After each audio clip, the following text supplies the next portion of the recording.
আমি জনাব তারেক রহমানকে বলবো আপনারা নিজেরা আবার ঢেলে সাজান, টপ লিডার ভেঙেই না যায়। আপনাদের শীর্ষস্থানীয় টপ লেভেলের একজন রাজনৈতিক ব্যক্তিবর্গ, সেদিন দেখলাম ভিডিও ভাইরাল হয়েছে, তিনি বলতেছে যে এখন থেকে চাঁদাবাজি করতে হবে কৌশলে, যাতে ধরা না পড়ে। বা এই যে বিষয়গুলো আপনি হয়তো বা এই ভিডিওটা দেখছেন, কিন্তু আপনি কোনো অ্যাকশন নেননি, তাহলে কি আমরা ধরে নিব যে আপনিও সেই চাঁদার ভাগ নিচ্ছেন কিনা? হাইকমান্ড এই চাঁদার ভাগ নিচ্ছে অথবা লোয়ার কমান্ড বা মিডল কমান্ড ভাগ নিচ্ছে। যদি তাই না হয় তাহলে তারা কেন গুটি কয়েক চাঁদাবাজকে কন্ট্রোল করতে পারতেছে না?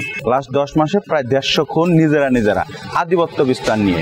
আধিপত্য বিস্তার কি? চাঁদাবাজি, দখলদারি, লুটপাট। চাঁদাবাজি এমন পর্যায়ে চলে গেছে, এমন একটা পর্যায়ে তারা এখন করতেছে নির্দিষ্ট একটি রাজনৈতিক দল বা নির্দিষ্ট একটি রাজনৈতিক দল বলে বলবো, অনেক রাজনৈতিক দলের নেতাকর্মীরা এই কাজটা করতেছে। আপনি দেখেন সর্বশেষ মিটফোর্ডে যে ঘটনাটা হয়েছে চাঁদাবাজি নিয়ে, যে একজন মানুষকে হত্যা করা হয়েছে, হত্যা করার পরে তার উপরে নৃত্য করা হয়েছে, বুকের উপরে দাঁড়িয়ে পৈশাচিক আনন্দ করা হয়েছে এবং তাকে পাথর মেরে হত্যা করা হয়েছে। এই যে করুণ দৃশ্য বা পৈশাচিক যে একটা বিষয়, এগুলো আসলে মানে বলার ভাষা নেই যে কি বলা যেতে পারে, এগুলার বিস্তারিত আসলে ব্যাখ্যা করার মতো না। চাঁদাবাজিটা হচ্ছে কিন্তু আপনি খেয়াল করে দেখেন রাজনৈতিক পরিচয়। একটি দলের কথা বারবার আসতেছে, সেটা হচ্ছে বিএনপির কথা। কেন বারবার আসতেছে?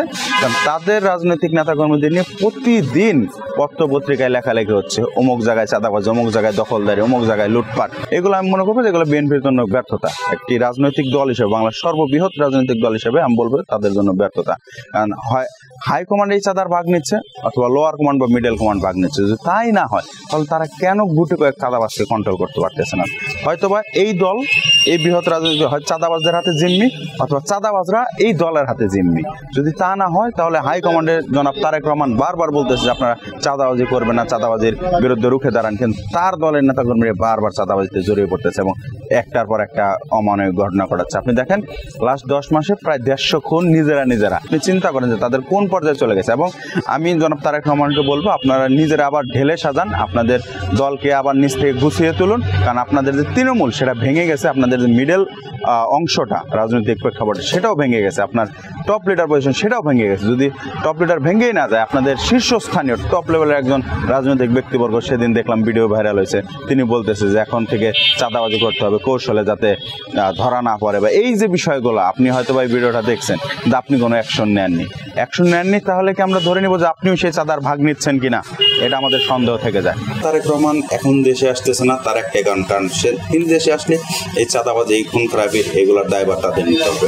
আপনি যে মিটফোর্ডের ঘটনাটার দিকে আলোকপাত করেন, মিটফোর্ডের যে ঘটনা, আপনি দেখেন একজন ব্যবসায়ীকে মারা হলো চাঁদার দাবিতে। প্রথম আমরা জানতে পারলাম চাঁদার দাবিতে মারা হলো, কি নৃশংসভাবে মারা হয়েছে, যেটা একজন সুস্থ মানুষের পক্ষে দেখা সম্ভব না। জিনিস তাদের কি পরিচয় পাওয়া গেল? তারা যুবদল এবং ছাত্র দলের রাজনীতির সাথে যুক্ত।